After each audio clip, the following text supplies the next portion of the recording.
Selamat datang ke Nasi's Kitchen. Resepi kali ini ialah fish and chips. Saya akan kongsikan tips dan rahsia untuk membuat fish and chips yang garing dan juicy macam ni. Tonton video ini sampai habis untuk dapatkan juga resepi sos tartar saya. Jom kita ke dapur.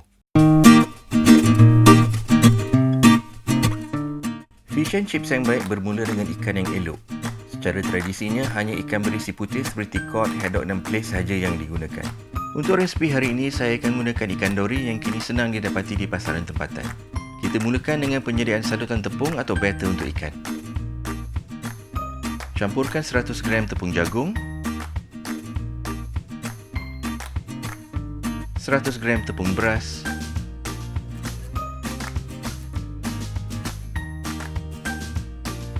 dan 50 gram tepung gandum. Saya gunakan campuran tepung ini kerana kalau kita gunakan tepung gandum 100%, sadutan kita tidak akan cukup rangup dan juga akan berminyak. Ini kerana tepung gandum mengandungi banyak protein gluten. Tepung beras dan tepung jagung tidak mengandungi gluten. Kacau tepung supaya rata. Tambah 1 sudu kecil baking powder supaya sadutan kita akan menjadi lebih ringan. Pastikan baking powder masih aktif dengan mencampurkan sedikit air. Kalau banyak buih, masih okey. Jika tidak, maknanya dah lepas tempoh dan kena beli yang baru. Tambah 1 sudu kecil garam.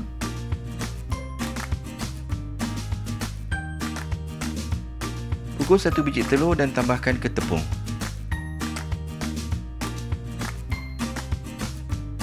Tepung sadutan fish and chips asli menggunakan bia, tapi saya akan gantikan dengan air soda. Gas karbon dioksida dalam air soda akan mengurangkan kepadatan tepung sadutan dan menjadikannya lebih rangup. Masukkan sedikit-sedikit dan kacau perlahan-lahan dahulu. Kita biasanya tak perlu habiskan satu tin.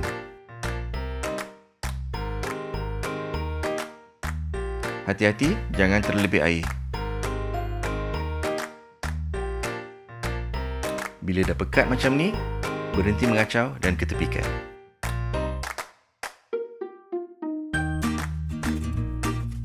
Sebelum kita salutkan kepingan ikan, kita kena keringkan permukaan ikan dengan tisu dapur. Kemudian kita letakkan secubit garam dan sedikit lada putih ajisho.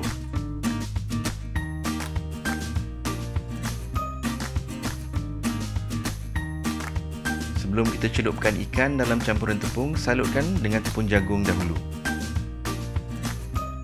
Pastikan rata. Ini akan membantu sadutan basah kita melekat dengan baik pada kepingan ikan.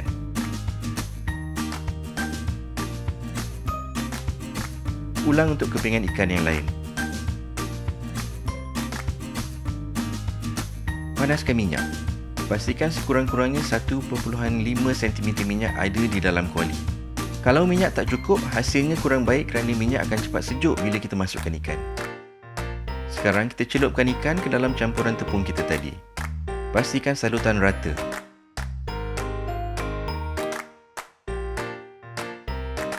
Buangkan tepung yang berlebihan sebelum dimasukkan ke minyak yang sederhana panas.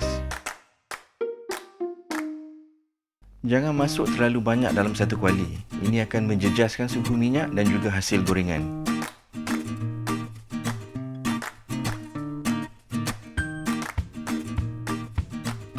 Bila dah kuning keemasan seperti ini, keluarkan dan ketepikan.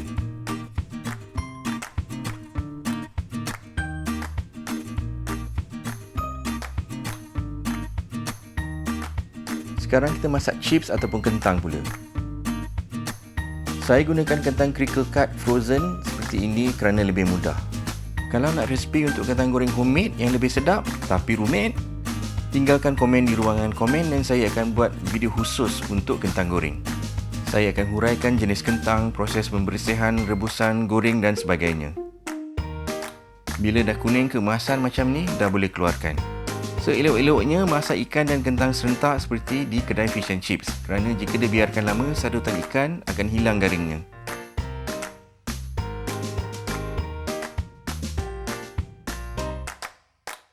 Pastikan kentang digaram sebaik saja keluar dari minyak supaya garam melekat pada kentang. Terpulanglah berapa banyak garam anda suka. Gaulkan dengan rata.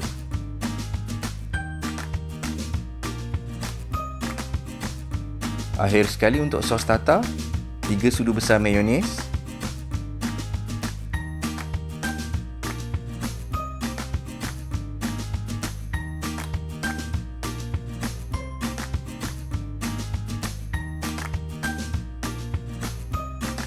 suku sudu kecil herba dill kering, setengah sudu kecil parsley kering, 2 sudu kecil bawang merah yang dicincang halus. Gaulkan dengan rata. Tambahkan sedikit jus lemon dan kacau sebati.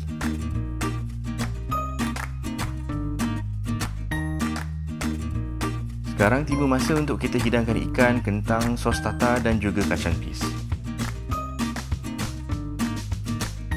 Fish and chips, siap! Jangan lupa subscribe, like, komen dan share.